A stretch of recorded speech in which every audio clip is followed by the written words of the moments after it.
Anatomy of lumbar. Lumbar spine comprised of 5 vertebrae, L1 to L5. On the superior view, there were spinous process, vertebral foramen, body, transverse process, superior anterior process.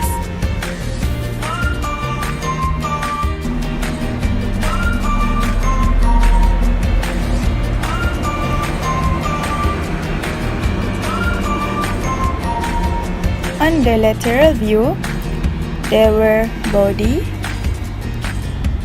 inferior articular facet, spinous process, superior articular facet. The function of lumbar spine is to bear weight of the body, to absorb the stress of lifting and carrying heavy weight. Anatomy of pelvic. Pelvic girdle made up of 4 bones, which is sacrum, coccyx, and 2 hip bone. On the anterior view, there were iliac crest, ilium, pubis, acetabulum, obturator foramen, ischium, pubic symphysis, coccyx, sacrum.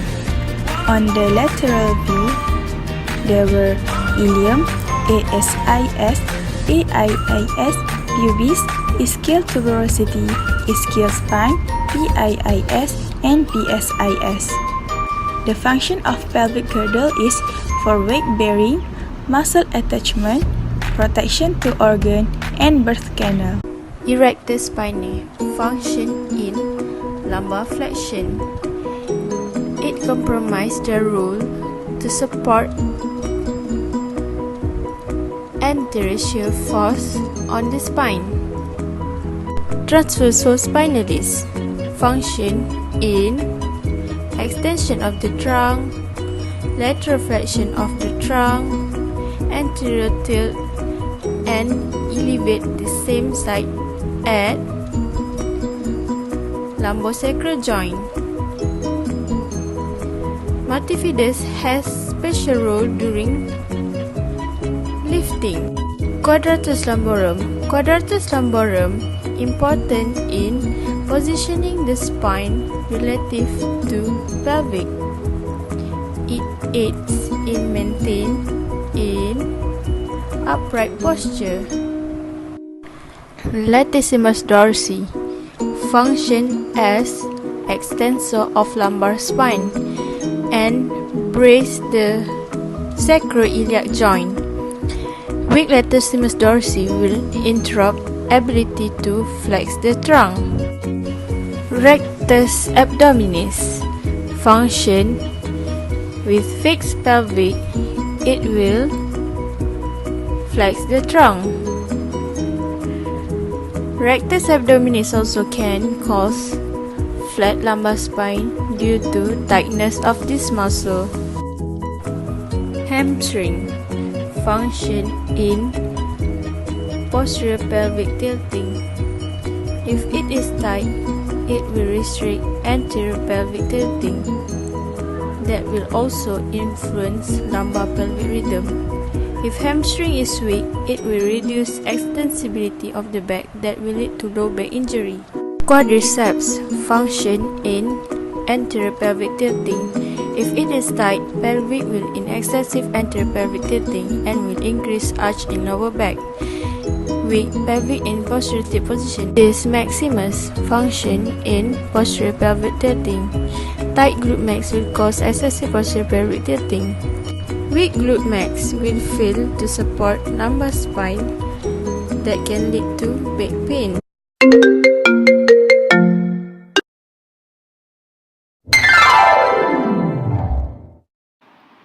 During lumbar extension, inferior articular facet of vertebra above slides inferiorly and slightly posteriorly. Whereas, the superior articular facet of vertebra below tilts posteriorly. This causes the anterior part of IVD being stretched, while the posterior part is being compressed.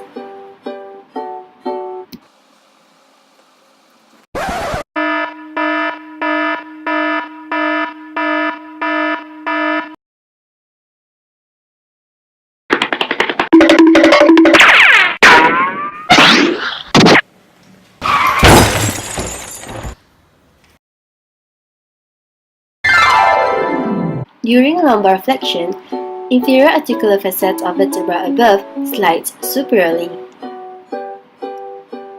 whereas the superior articular facet of vertebra below tilts anteriorly.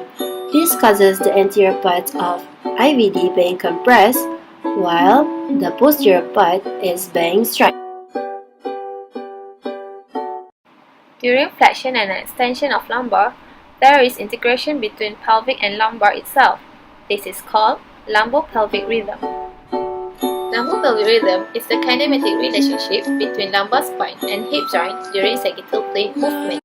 So, this is the sequence of trunk flexion. In phase A, which is in standing position, lumbar is in normal lordosis, while pelvic is in slightly anterior tilt.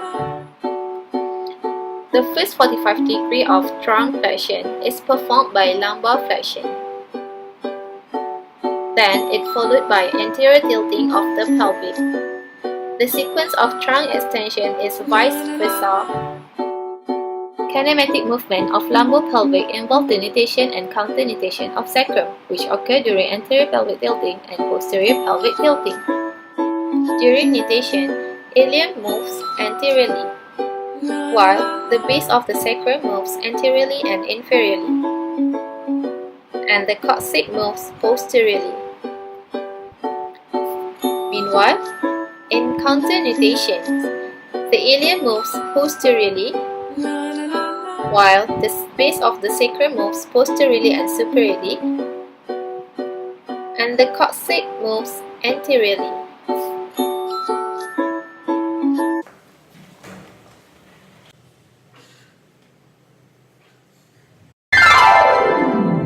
During lateral flexions of lumbar, for example, lateral flexion to the right inferior and superior articular facet tilt laterally to the right and slide inferiorly, while the left inferior and superior articular facet tilt laterally to the right and slide superiorly.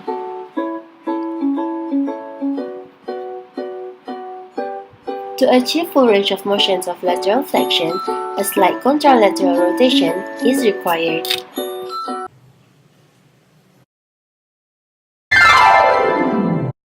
During lumbar rotation, for example rotation to the left, the ipsilateral facets gap, whereas the contralateral facets impact and compress on each other.